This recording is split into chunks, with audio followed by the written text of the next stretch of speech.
Now, somebody came all the way up from North Las Vegas. He's a candidate for governor. He's the only person that's overdressed today. He's not that. There you go. Pull the coat off and come on up. Please welcome and get to know Mike Montandon he's running for governor here in Nevada. Mike. Thank you so much. It's not hot. This feels great. Doesn't it look comfortable? It's kind of a uniform if you're going to be running for governor in this state. I'm going to answer a question and then tell you a little bit about myself. Again, it's Mike Montandon. I was the mayor of North Las Vegas for the last 12 years. And if you'd have told me a year ago that I'd consider running in a primary against a first-term governor, I'd have said, no, I would never do that. But what I'm here to answer is why.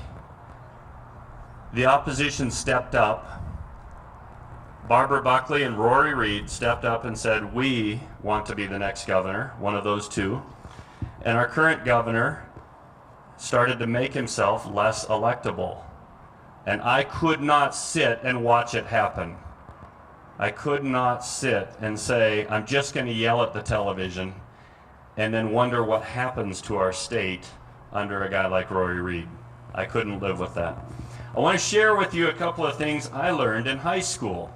I have a college education, but I learned some things in high school that helped me out. I took some basic government and economics classes.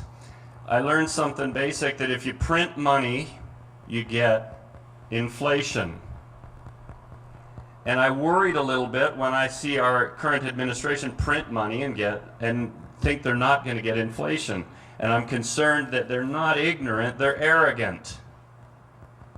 That they think they're smart enough to do it different than history has proven. I also learned some things that really shocked me. That I watch people fail to raise their hand and call people out on lies and misrepresentation. I want to share with you a political promise I heard. And listen to the words very carefully. First of all, I'll tell you in advance, the promise was a lie. But this came from our president. When he was campaigning, somebody asked him a question about the Second Amendment. And he said, I believe the Second Amendment gives people the right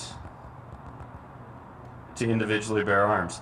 Now, if you listen to the words there, he obviously didn't take high school government. The Second Amendment doesn't give us any rights. We already had them. It protects those rights.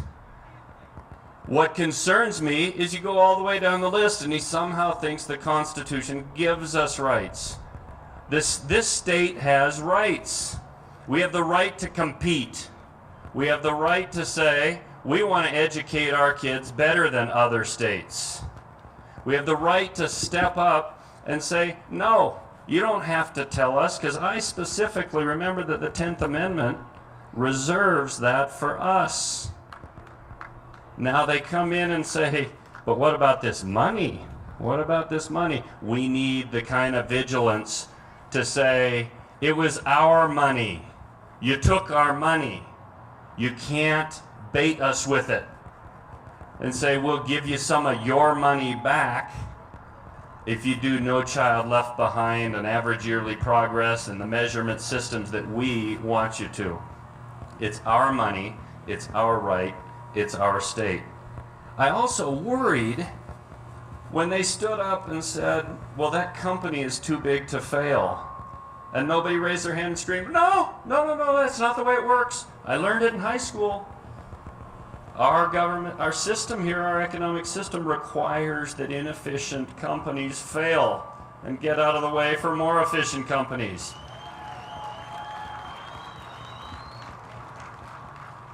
And they weren't raising their hand. But we know why they weren't raising their hand, because they were shills. They made those statements in a controlled environment. There are no more controlled environments. Now it's you. What are you guys called now? Evil mongers? Is that what they call you? I'm one of you. It's not a controlled environment anymore.